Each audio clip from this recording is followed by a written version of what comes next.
Welcome to the Puck, Pitches, and Pigskins podcast. We're back for a summer. We took a little bit of a break last semester. Feel good to be back. In case you haven't seen the show before, this is a analytical sports show where we talk everything about hockey, baseball, and football. Getting into some stories around the league, a few other minor storylines, and ultimately just stats and hot takes as we go. You can follow us on the DC Media Hub, and we also have our very own Instagram that we're working on. It's just Puck Pitches Pigskins Pod on IG. It's a perfect time to kind of be part of the NHL. You know, you got a really good playoff. It's a perfect time to be a hockey fan. You know, we have the OHL playoffs kind of in the finals right now with the Brantford Bulldogs being eliminated last night. There's a lot to talk about in terms of just stories like, will this be Sidney Crosby's last playoff run? Obviously for baseball, you know, the Blue Jays having a pretty okay start, I'd say, to the season, and some NFL. The draft just happened recently, some free agency signings and trades to go through. But first we'll start with the NHL playoffs because, wow, man, what a first round. Lots of really good games, lots of really good upsets. One of them, kind of for an upset for me, was Montreal beating Tampa Bay. Didn't see that coming at all, to be honest, especially after losing at home ice. Another good thing I'd say for a good series that was really entertaining, even down to the last second, was the Dallas Minnesota series. That was a really good one. For you Penguins fans out there, sorry, that was a tough way to lose the rest of your season there. Double overtime, I believe, or close to double overtime. But let's get into just overall thoughts I'll break down each series and go from there what my thoughts were about it. So we'll start with the Vegas-Utah series. I had really no expectations for Utah going into this. So for them to even get a few games out of Vegas, I was pretty impressed. Like, Logan Cooley played really well. So did Clayton Keller. Their back end's really good with Sergachev.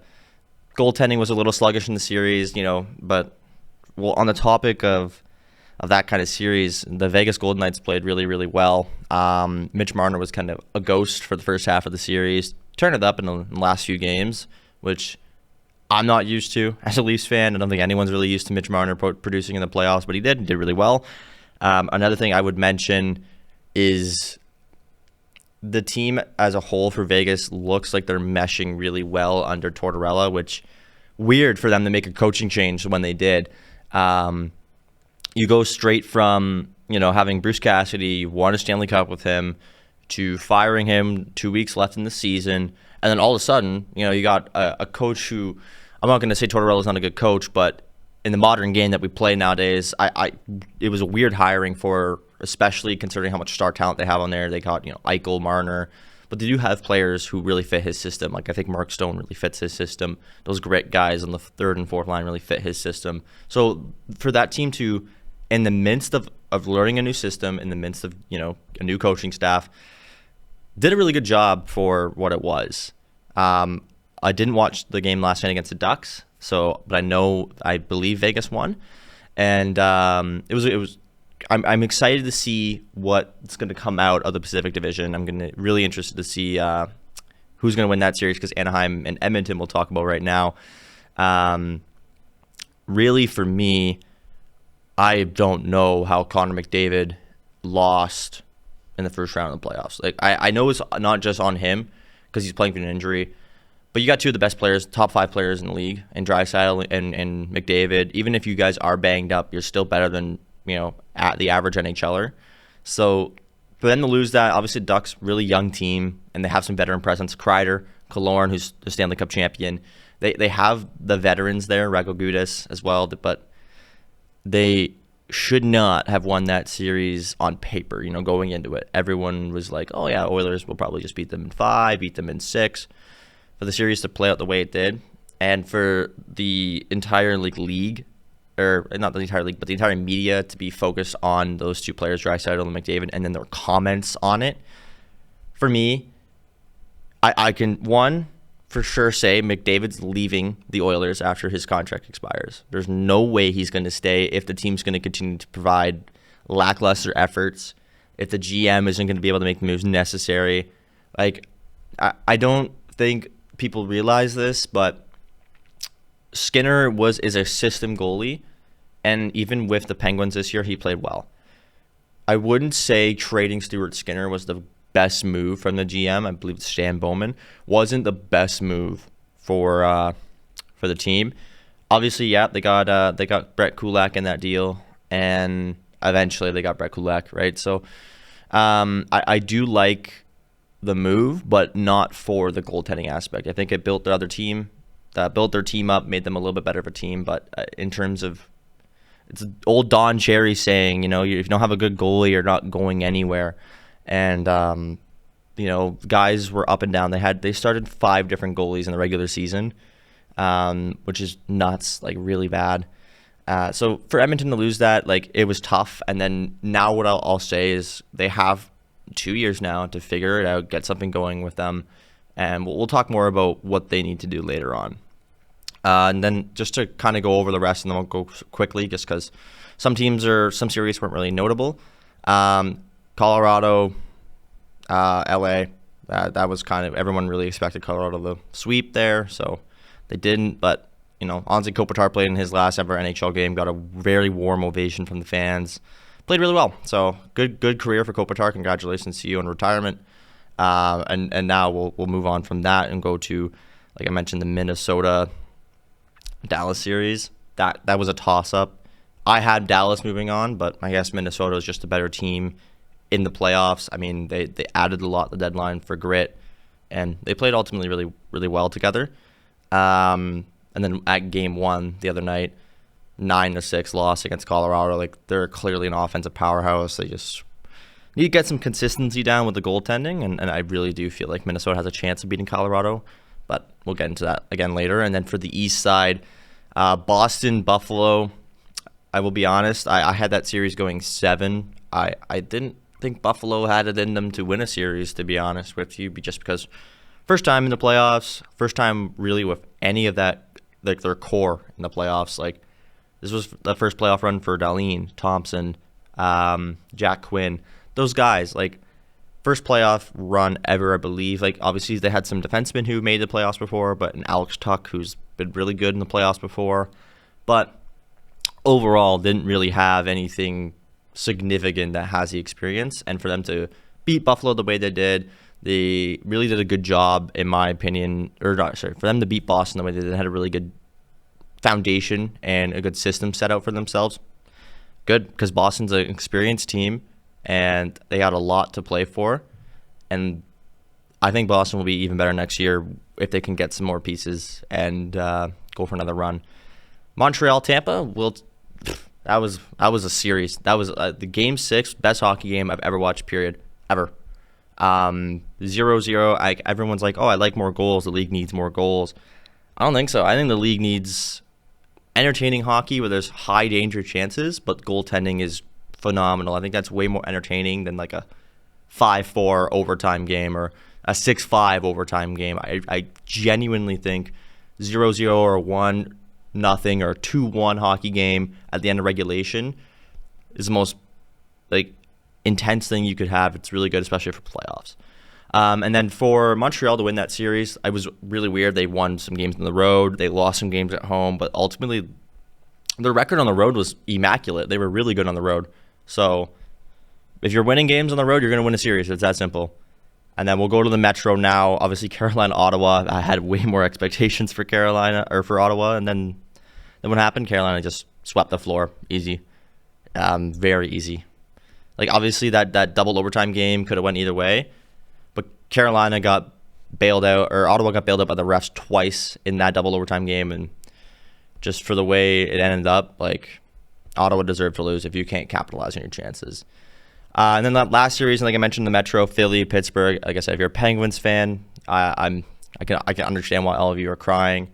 As a Leafs fan, I've been telling all my Pens fan friends, I've been doing it for 9 years. So you can take one first round exit. I've been doing it for 9 years. Crosby played okay. I mean, I've been saying it the entire series while watching it. that is a guy who's supposed to win every faceoff, every offensive zone draw, every defensive zone draw. The neutral zone draws, whatever, but if you're on the offensive zone faceoff, you have to win it. If you're on the defensive zone faceoff, you have to win it. Your entire career, you've been known as one of these great faceoff winners, and I know Couturier is also a really good faceoff taker, one of the best in the league, but it's Sidney Crosby. Like, you got to be able to win those draws. There was lots of times on the power play when they had the opening draw on their power play and they couldn't win the draw, so then they're scrambling. Their power play and they scored a lot on their power play, but they had a lot of chances on their power play, so the percentage was low, but they were still getting most of their goals in the series on the power play. So winning those draws are crucial, especially in the playoffs. All the little things matter in the playoffs, like, missed assignments, missed hits. Finishing your checks is also really important. I didn't see a lot of that from a younger Pittsburgh team. Like, I know their core is old, but they have a lot of young things coming up. Got a lot of draft picks. Kyle Dubas has done a really good job at accumulating draft picks for the team. I'm really excited to see what they do with that, as tonight's the draft lottery, so we'll get into that as well. And that kind of wraps up the first round in retrospect. Like, interesting round of hockey. For every game was entertaining. Like, this has probably been one of the better first rounds I've watched. The only series for me that was a snooze fest was the start of the Pens and Flyers series and the Avs series, because I think we all knew how Colorado was going to win. As for the second round, some matchups have gotten underway. I think Carolina's going to beat Philly in 5 or 6. I do think Buffalo is going to lose to Montreal. I think Montreal's a wagon, and I think Montreal has enough fan base. Like, I know it's really two passionate fan bases going against each other. Home advantage is a thing for sure. You hear the stadium, the Bell Center's going nuts, and that's hard for any opposing player to go into a stadium like that, and just you're hearing a bunch of angry and ready to pop French Canadians just going nuts. It's a little intimidating, especially for a Sabres team that wasn't in the playoffs last year, and now you're looking at a Montreal team who hasn't made the playoffs, but they made the playoffs last year, got swept, like gentlemen swept, and then this year they have Philip Novak, who was on that run with them to the Stanley Cup Finals. They have some good pieces. Still, Caulfield's great. Really broke out for what he is this year. 50 goals. Like, it's nuts. No empty netters either. So he's not like Ovechkin, where he's an empty net merchant. And like Nick Suzuki having a really good year, an Olympian. Like, one of the better two-way forwards in the NHL right now. Should probably win a Selke at some point in his career. Demidov showed flashes of being special in the playoffs. Slavkovsky obviously really well. I didn't like his effort in Game 6, so if he can figure out his attitude, I think this Montreal team could genuinely go on a run. The only team that scares me for them would be Carolina, but that series is going 7 anyway. Knights and Ducks. It's hard to give a prediction because the series has already started, but I'm going Ducks are going to lose in 7. Let's say 7, just because Anaheim surprised a lot of people this season, regular season, and they keep on surprising people in the playoffs, so I'm not going to write them off. And then second round, I think Colorado gets it done in 6, maybe even 7. I just don't see Minnesota, like, they beat Dallas, and Dallas was considered one of the better teams in the regular season, like, had a real chance of winning the cup, and they beat them in 6. So I think they're gonna push Colorado, but Colorado is really, really good, very skillful team. Their bottom 6 could really hurt other guys, and I just don't see a world where Colorado doesn't make the conference final this year. So we'll go through that. That's my second round predictions, and then once the second round concludes, I'll see how good I did. If I did 0 for 4, I'll do something on the next podcast after that where I'll have to do something stupid that you guys make up in like our Instagram comment section or something. Call it. Now let's talk about kind of the bigger elephant in the room. What are the Leafs doing? I like that we are, trying to get more analytical. Why are we hiring a guy who has 61 Wendy's and a guy who ran himself out of the NHL? I know like that's the main conversation of the media right now is why give John a chance? And I'm also going to say this too. I don't really like the Matt Sundin as the president of ops. we've had a former player before be our president of operations who was one of the better. Like Brendan Shanahan was, I wouldn't say he's a great, but he's known for being a good NHL player. We had the former player perspective. He got us to the playoffs, but he has not wasn't able to get us to the next step, the next level. I don't think Sundin's going to be able to do that either. I don't think they needed a former player running ops. I think a former player coaching should be something that always happens, but another player, running the operations, former player running operations, I don't like it, especially considering Sundin has no prior experience. You know what I mean? It felt like a boys club hire. It's Matt Sundin, a Leafs legend. Felt like something that wasn't thought in by MLSE, and I feel like they rushed the hiring because there were way other options out there that would make more sense. And for them going for, like I mentioned, an analytical perspective and approach, well, I don't think Matt Sundin is an analytical guy. He grew up in the hockey era that was grit and tooth and nail and fight, and you know what I mean, a different era that we are playing in right now. And then for John to come here and sign as a GM, I can't even name one significant move he made in Arizona that didn't blow up in Arizona's face, other than maybe the Taylor Hall trade in the bubble when they went nuts. But other than that, I really don't like the signings, man. I know Berube is going to be back next year. Berube doesn't match our team. Great coach, one of the goats of head coaches ever if he keeps on this trajectory. But for me, as a fan and as an observant of the game, and as someone who's watched this group play for half of his life, I'll be honest with you. You know, guys like Nylander don't play well with guys with coaches that aren't player coaches. Like Sheldon Keefe was ultimate players coach. Played really well with Nylander, and Matthews played really well under him, and so did Marner. Obviously, Marner's not in the picture anymore, but you get my point. Berube's a tooth, or like a grit your teeth down and fight. It's a different, more defensive play style that this core doesn't have. I love Max Domi, but he's making $4 million and he's a bottom six player. I know we're not really in cap constraint issues right now, but he's a bottom six player making $4 million a year. $4 million, that breaks the market. Now bottom six players are going, well, Max Domi's making $4 million. Why can't I make $4 million and play 9 minutes a night, or play 12 minutes a night and make $4 million? It breaks the market. And that one's on Tree Living. That's a terrible, terrible extension given out. Great. Max Domi's a great player for his role. I just don't like that now it's going to saturate the market. It's going to change the way people are, the way people look at bottom six players. Especially, I'm not saying he's a fourth line guy, because he's definitely not. But third line left winger, that's his ceiling right now for the Leafs. That's if they don't make any more. This is the roster they have right now. No McKenna, because obviously tonight's a lottery. So if we get one, we'll talk about that. But there's no other additions to the roster, and Max Domi's already on the third line. So Tree Living did a terrible job. I want to see what he does. I want to see what John does in terms of micromanaging the team, in terms of what's he going to do with Matthias Michelli as an RFA. I think Nick Robertson, who had a decent year, probably wants out. He's been doing arbitration with the Leafs for the last 4 seasons. I wouldn't want to keep playing there if I was him, especially if they're not going to pay me. He's a good player. I was always saying this. Nick Robertson, too good for the AHL, not good enough for the NHL. Guy would be great overseas. Fantastic overseas. But even on a different team, even on a team I don't want to say on a bottom feeding team, because it's not good for development, but on a middle pack team that's still trying to get themselves and their identity figured out would be perfect for a guy like him.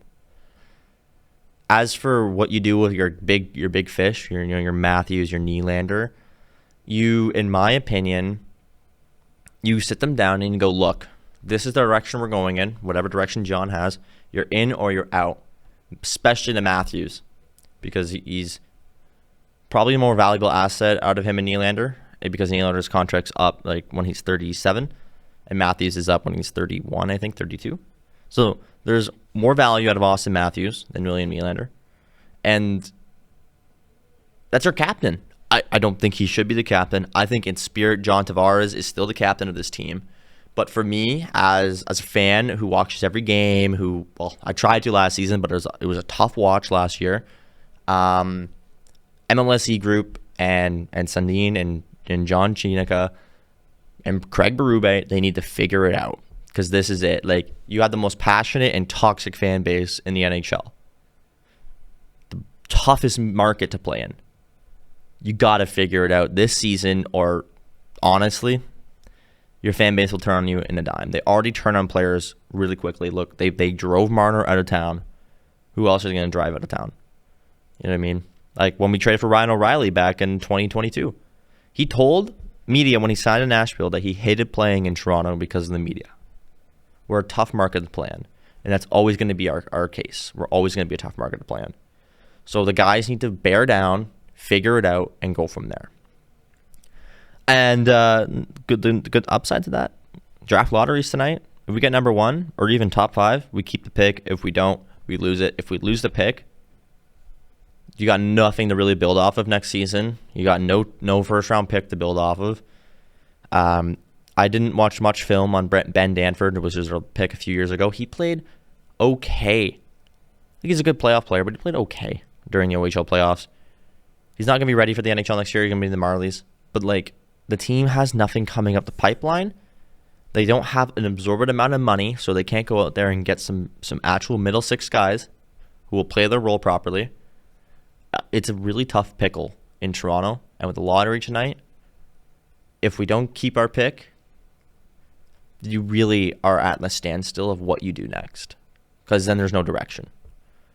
And then one more thing I'll mention is we'll touch back on the Oilers. Does McDavid, sign in Toronto? Nice little 8-year deal, hometown discount. Make it happen. I would trade Matthews for McDavid in a heartbeat. Not like in a trade, but I'd let Matthews walk if I was signing McDavid. I think anyone would. I don't think it's gonna happen though. I think he's going to some big city team. He's going to go to the Rangers. He's going somewhere. He's not staying in Edmonton if they don't figure it out. If they win a Stanley Cup in the next 2 years, he's a lifer there. They don't. He wants to win. He wants to win nothing more than anything. Okay. He wants to be an Olympic champion. Okay. He wants to be a Stanley Cup champion. He's won all the individual awards. He doesn't care about individual awards anymore. He doesn't care about that. He wants to win. He's so passionate about winning. Whatever team will give him the best chance to win, he will go to. He's the most marketable player in the NHL right now. People will throw an absorbent amount of money at him. I think you might see, when Connor McDavid is a free agent, the first ever NHL signing when it's $20 million AVV. I genuinely think that's going to be the case. When he is hitting the market, every team will be offering him $20 million a season for 8 years, 5 years, something like that. So that's pretty much going to wrap up the hockey segment for this episode. We'll get more to talk about as the second round, concludes. And I guess after tonight, when we get the draft lottery results in, I'm either going to be very happy or very upset because, well, who would want to lose their draft pick to Boston out of all teams? Boston. We traded Minton, a first-round pick, for Brendan Carlo, who's buns. Hands down, just buns. Terrible. But yeah, it's going to wrap up this segment. We're going to move on to baseball after a short break. Just remember, you can always follow us on the DC SA Media Hub and also on our Instagram, Puck, Pitches, and Pigskins. We'll get some more talking about the Blue Jays and how their season's going and a little bit more MLB in-depth right after this.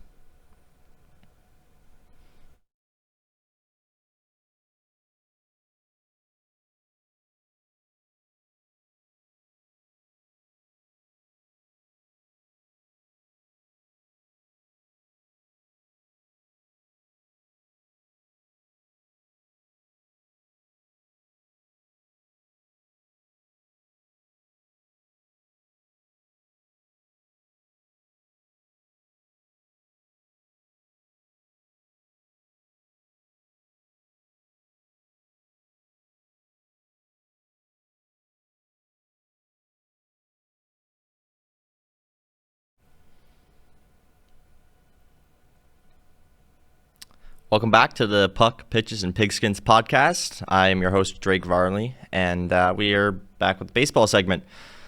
Big thing so far this season with the Blue Jays is injuries. I think injuries will be the biggest thing we talk about at the start of the year. I don't think people understand baseball as much as everyone thinks they do. You start the year, it's a 162-game season. You start the year 2 games under 500 with an injury-riddled team. You should feel good about yourselves. People forget it's a long season. Baseball is a weird sport. Takes weird bounces. Things change. But that's not to say that they haven't had their problems. Okay, they're a team that produces offense one day, jack the next day. They won't produce anything the next day. There's other teams that, you look around the league that they're consistent at either being bad or being good. The Jays are inconsistent at both. So let's break it down from pitching. Cease, phenomenal this year. Great signing so far. If he wins a Cy Young, at any point during the signing, it's an elite signing. Gosman, who told media it might be his last ever season playing baseball. Fantastic season for him so far. He's our ace. Everyone knows he's our ace.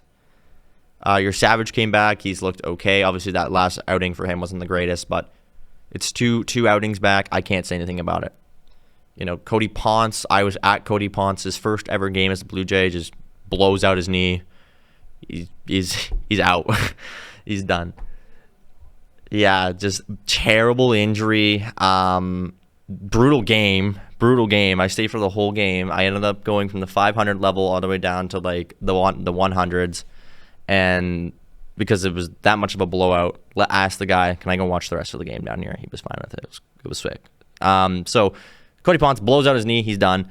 And then another injury-riddled season I feel like is on the horizon for Max Scherzer at 41. Like, I'm a little upset that we are not wasting a roster spot because he's a Hall of Famer. But they panically re-signed him, in my opinion, when we had no options at starting pitching, because Ricky Tiedeman's obviously out for the whole year. Jake Bloss is not ready in Buffalo. There's a few guys who aren't ready. So Bowden Francis is obviously out for the entire year. So pitching, I don't really have much to say other than they're injury riddled and there's nothing good, coming up the pipeline right now for them to use temporarily. The bullpen been really good. It's an underrated bullpen. This is coming from a guy who's seen some pretty bad Blue Jays bullpens where we would score 9 runs in the game and still end up losing. Consistency is good with Varland. Rogers is having a good start to the year. I'd like to say Hoffman's having a good start to the year, but I think we all know he's not. Consistency is always going to be the problem for me with the Blue Jays bullpen. From guys like Hoffman, guys like Fluharty, who's having a tough go. Brendan Little. I was at Brendan Little's 3rd appearance of the season. He ended the appearance with a 63 ERA, but now he's in AAA and he's lights out. So he'll get a chance, but they got to work on his mechanics because it's all mechanical with him. He has the stuff. It's just he can't locate his pitching. So the bullpen, Spencer Miles is okay, but there's nothing really that looks to me and goes, yeah, man, this team really good down the stretch. They're gonna be one of the better teams you ever seen. This is a team that was so close to the World Series that I could taste the champagne after if we won. That's how close we were, getting the taste of the champagne. And now we're not there. You know what I mean? In the team's new season, new mindset, injury-riddled season. Springer, 3rd game back from a fractured toe, fouls a ball off his same toe, and is now probably back on the IL. It's a tough start to the year. Baseball, like I said, weird sport, takes weird bounces. What do they need to do to become better? Is just ride the wave, man. Ride the wave. One, you had the best hitter in baseball right now in Vladdy Jr. And that's not even a homer saying Vladdy's the best player in the MLB. He's the face of the team, face of the franchise, face of the league. No, he has a 440 OPS. That means he gets on base on base percentage. It means he gets on base 44% of his at bats. That's pretty good. It's pretty good considering you would get paid $500 million to be on base, get a hit 3 out of every 10 times. So he's really doing a good job for his salary. The power, I honestly would sacrifice some of the average for some home runs, but he's still Vladdy. He's still one of the best hitter on our team. So I'm not going to be harping on a guy who's the only reason that we have the record that we have, because the other guy that's been really good and really impressive this year has been Ernie Clement, but his OPS is at 743. But the rest of the team, down into 643 is the average OPS from the rest of the bats on the team. Bad. Terrible. So in case, I'll break it down for you guys. If you don't know what OPS is on base percentage plus your slugging percentage. So slugging is anything that's a double, triple, home run. And then on base, it's a single walk, hit by pitch, or in any circumstance that you make it on the base, on first base. So you combine those two stats together, you get an OPS. So Guerrero's OPS is near, I think, 950. So his batting average is around 380, but his on-base percentage is 440, and his slug is about 500. You put those two numbers together, and you got the OPS. It's really good. 500 slugging is really good. It's MVP caliber numbers. Do I say Vlad's going to have an MVP year? No, he needs to get the home runs up. He needs to get a few other things up in order to make that the defense. It matters when MVP. How your team performs matters with MVP. So it's possible. But for the team right now, what they need is to just keep playing baseball every day, try to win some games, get fully healthy, come back. Reset. It's a long season.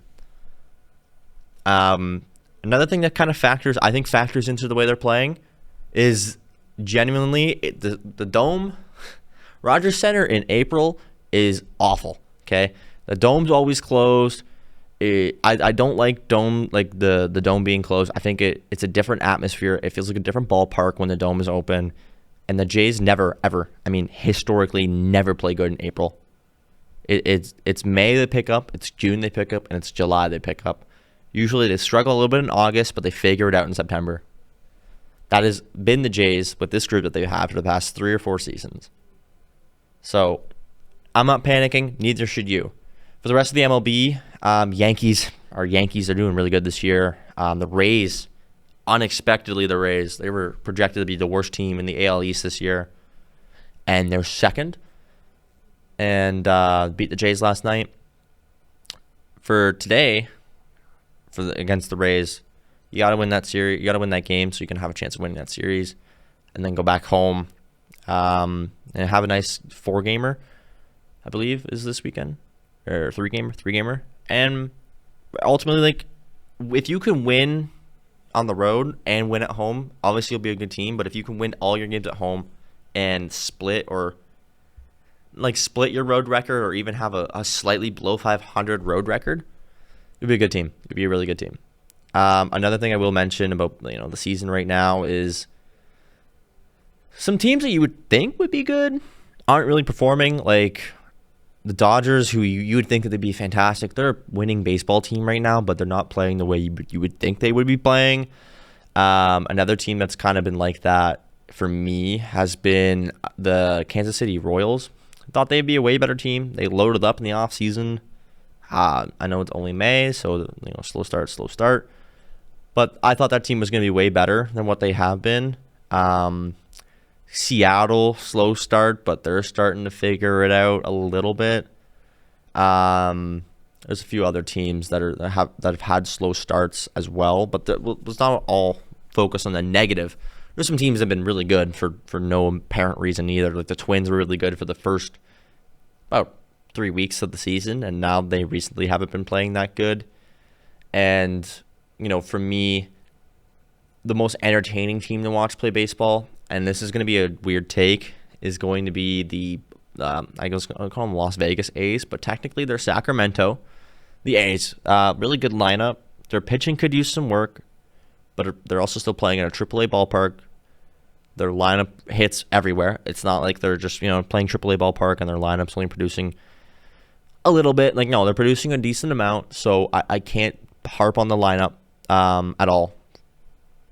So it's just their pitching staff, man. Like, you look at the splits on opening day against the A's. They showed a split on the broadcast, and it was Luis Severino, and he had a 6.3 ERA at home compared to a 3.2 ERA last season on the road. Those splits are usually in reverse. It's because you're playing in a AAA ballpark. You're playing in a ballpark that, all AAA ballparks are typically hitter-friendly parks. They're shorter, and the facilities aren't really that great, and you don't feel like a professional athlete, you don't feel like a major league athlete playing in a AAA facility. You just don't. And I think mindset is the biggest thing for pitchers. If you're in a pitcher's head or a pitcher's in his own head, he's going to play terribly. And that's, for the A's, that's their team. They're really good hitting. Their pitching could be a problem, but they're a fun team to watch. If I were to compare them to anything, it would kind of be the 2021 Blue Jays, just without the win total, like in terms of just really fun team to watch, but the pitching struggles. And then another dark horse team in the NL that I don't think are going to be making the World Series or anything like that, but could make a run at the playoffs. I got really a lot of backlash for saying this, but I feel like the Cincinnati Reds, I know they made the playoffs last year, but they really did good with what they built, and they're going to be a team that takes off. Their division's weak. They're going to probably be a 90 to 95 win team this year, which you may be like, oh, well, that's like a World Series contender.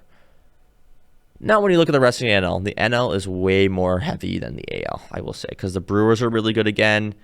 The Dodgers are still the Dodgers. And then for the Central, or for the East, the Phillies are Phillies. But there's one team in the NL East that I'd love to talk about because they have our golden boy, I guess we'll call him, or was our golden boy. They got Bo Bichette over there, and I won't lie to you, man. Do you think he feels like an idiot? Like an absolute idiot, just like, why did I come here? Because yeah, they got all the money in the world and I got a bag, but we're the worst team in baseball, had the worst month of April. Their chances of making the playoffs are like 2%. We've played a month of baseball and they got a 2% chance of making the playoffs. If I'm him, because remember, big 3-run home run in Game 7 of the World Series. If I'm Bo Bichette right now, why would I not have signed in Toronto? We had one, the Jays had the money for it, and two, it was the Vlad Bo era.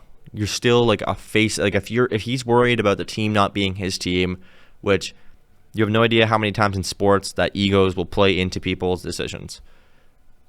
If he felt like he wasn't, like that wasn't his team and that's why he left, then he's not. He should never be a Toronto sports athlete ever, because especially when you're a Jays fan, you know that it's not just Toronto that you represent when you step on that ball diamond in a Blue Jays uniform.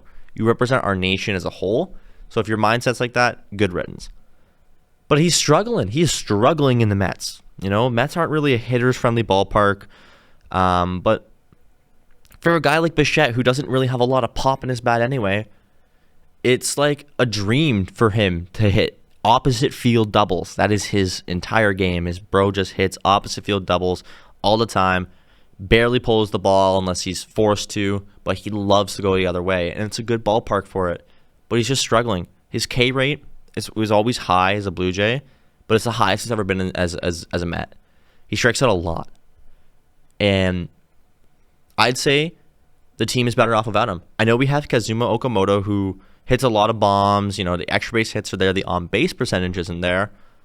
But, he makes up for it by hitting tanks and by hitting hard baseballs. Like his exit velo on every hard hit ball, or ball in play, is very high. Defense is okay, but Bichette's defense was never good. It's getting better, and I really feel like Okamoto is a player that people need to give some benefit of the doubt from, because he's first time playing North America. North American baseball to, Japan, Korea, even, the Mexican leagues. It's completely different in terms of the balls they use, in terms of the atmospheres. It's a different speed of the game because there's no pitch clock, I don't believe, over in Japan. So like it's a different speed of the game that he's adjusting to on the fly, and he's done a really good job for it. Do I think he's going to be the Bichette replacement? No, because I think he's going to make a name for himself in Toronto to the point where the fans and the media look at him as not the Bichette replacement, but as an uprising player who the fans already love, because we have a very passionate fan base. We can name one player that the entire organization, from fans to the org to coaches to former coaches don't like, that was a Blue Jay, is Isaiah Kiner-Falefa. Because, that much, man, he just needed that much more of a lead. But I'm not going to talk about it anymore because it's just going to make me cry on the podcast, and I can't do that. He got booed the other night, too, in his return to Toronto against the Red Sox. He got booed pretty badly. Which I think as a player would really suck, because you gave it all for that team, and then the fans as well, and then you come back and you probably already aren't in the greatest mental health situation because you were that close from winning the World Series, literally, and now the team that you had a great connection with, now their fans have turned on you. I feel like as an athlete that would be tough to go through. But I just don't get why people were saying I'll get back to my original point, where people were saying, Bichette's, he should have stayed. No, I think the Jays are better off without him. I think if we save our money and we gave it to Okamoto, we have a little bit more money for next year to spend. Because Varsho's a free agent at the end of this season. There's a lot more that we have to look into in terms of contracts, in terms of arbitration, and in terms of what we're going to do with guys like Ernie Clement, who are going to ask for a lot of money in arbitration if he continues to play the way he is. The team is in a way better spot this year than they were last season. Everyone's like, oh, well, that on paper that roster doesn't look the same, and maybe they lack a little bit more hitting and whatnot. But for me, I have no complaints about what they've done, how they've played. There's some frustrating parts, yes, but every team gets growing pains, and this team, is going through one big growing pain, and I think they'll be back on top of the AL by June. I do want to say one more thing, though, just to wrap up the MLB section, is the Jays AAA team has been pretty good this season. They're getting some good hitting, some good pitching, but going down the order of the farm systems, Arjun Nimmala, who's in 05, by the way, he plays now for the New Hampshire Fisher Cats in AA. That's pretty big considering he's 21, and he should be getting his chance to play shortstop soon at AAA, because he had a tough start to the year in Single A Vancouver. And then now he's playing really well in AA, really well defensively. I'll pull up his metrics for the next podcast, because I'm really going to be watching him develop a little bit more, because I think he's the guy who might crack the roster this year just because of injuries. You just got to watch it over time. He's AA right now, and he's raking really good. So in terms of prospects, they're coming up. I think from the hitting standpoint, we got to get Nimmala getting a little bit better. JoJo Parker's been pretty good, but he's not going to be ready for another few years. Our prospect pool is a little weak right now because we traded most of it, but there is some stuff to look forward to.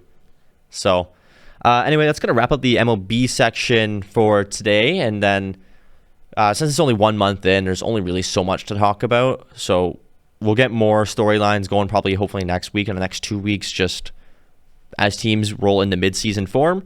Like I mentioned, you can follow us on the DCSA Media Hub at Riot Radio, and then you can also follow our Instagram at Puck Pitches Pigskins Pod. And if you guys want you missed our podcast, you can only watch parts of it, and you want to watch the whole thing, they're going to be uploaded on YouTube at Puck Pitches Pigskins Pod as well. So after this short break, we're going to take a little bit of football. Football is my weaker sport, but doesn't mean I don't have some crazy hot takes for you guys and some good analytics for you.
Welcome back to the final segment of today's episode on the Puck Pitches Pigskins podcast. I'm your host, Drake Varley. So, football. not the biggest football. I usually depend on my co-host for football takes, but I do have some pretty crazy things to say because I didn't really get to wrap up my Colts final season wrap up because we went 8-2 to 8-9, and how does that happen? As a football fan, how does that happen? I know people are going to say injuries. I don't really care. You had the best running back in the NFL, and you couldn't win that. Couldn't win one more game to get into the playoffs or two more games to ensure yourself in the playoffs. You had some weak teams you were playing too. It's frustrating for me. Not as frustrating as Bryson's Steelers because they made the playoffs, but they didn't do anything really.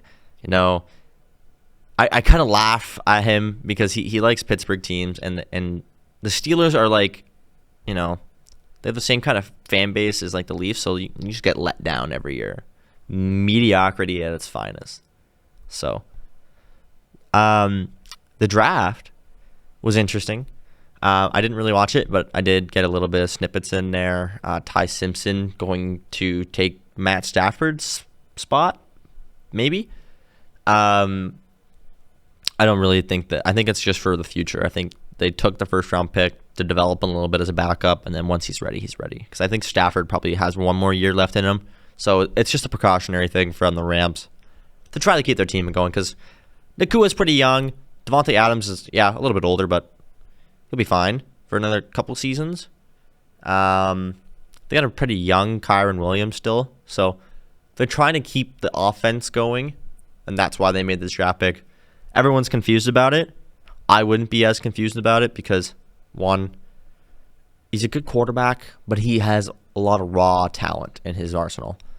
Two, you guys are good. You were one of the better teams in the playoffs. You didn't, win the Super Bowl, but you were pretty good. And, shout out to the Seahawks for winning their Super Bowl championship. Actually, fun fact about the Seahawks is they had the most jersey sales in Canada this year prior to the Super Bowl. So even before the Super Bowl, they had the most jersey sales. Next to the Bills, obviously. A lot of Canadian Bills fans. But you got to remember, that's a Toronto perspective. Most Toronto, natives are Bills fans, but most Vancouver natives are Seahawks fans. So that's probably why, because then you got, Vancouver, you definitely have Edmonton and Calgary probably go be Seahawks fans, but not very many, Seahawks fans probably in the state of Washington other than this season. Really good year for them.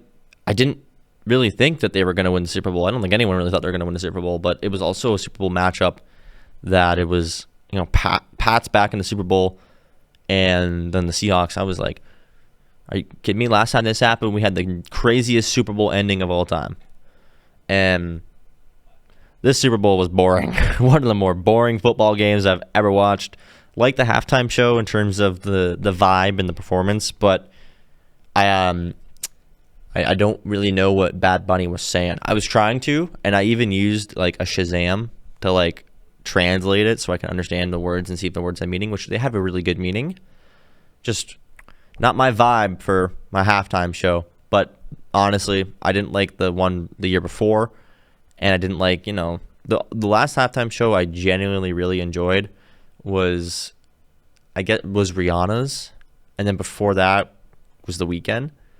As a kid, I remember really liking the Coldplay halftime show, but I'm also a big Coldplay guy. Like I said, not much to really talk about with NFL right now. It's the dead part of the off season. So free agency, obviously, I think the biggest quarterback to go was Malik Willis to Dolphins. No more Tua turn the ball over, which is good for Dolphins fans. And I guess Tyreek Hill's still on the market. Stephon Diggs is apparently still on the market, but I didn't know. I don't know what's going on with him and was it Cardi B that he was having some issues with. I don't know, man. Stephon, you got to figure it out, man. Lots of athletes like football and basketball players they just love dating those like celebrities, man. Just love dating them singers. So yeah, again, just not really much to talk about with football right now. Season should be getting underway, but I won't segue from the NFL. I'll do a quick little CFL. They changed the rules of the CFL again. More expanded playoffs for not this season, but the season after. And apparently the goalposts are at the NFL rate right now, so they're pushed back. So that means field goals are going to be harder. I think they kind of removed the rouge for this season, which kind of blew because me and my friend, we went to a game and Argonauts won on a walk-off rouge, which was like nuts. I didn't even know they won the game because I first ever CFL game. I didn't know they won until my friend was explaining to me that the game's over. I was like, okay. But yeah, there's a lot of good things with the CFL coming up and with the NFL. Our football segment during August and July will kind of be more tailored to I want to say more tailored towards the CFL just because that's their season, and then obviously NFL preseason, but not much to really go off of on right now. So I want to thank you guys for watching the inaugural episode of the summer Pucks, Pitches and Pigskins podcast. Like I mentioned, you can follow us on DCSA Media Hub at Right Radio, and then also our Instagram, which is Puck, Pitches, Pigskins Pod. And we are, like I mentioned, starting up that YouTube so I can get the VODs up there for you guys. In case you miss any episodes, you can just go watch there. And you can look for some clips on YouTube Shorts and Instagram Reels as well. But yeah, I want to thank you guys for watching, and I'll see you next week at 1 o'clock.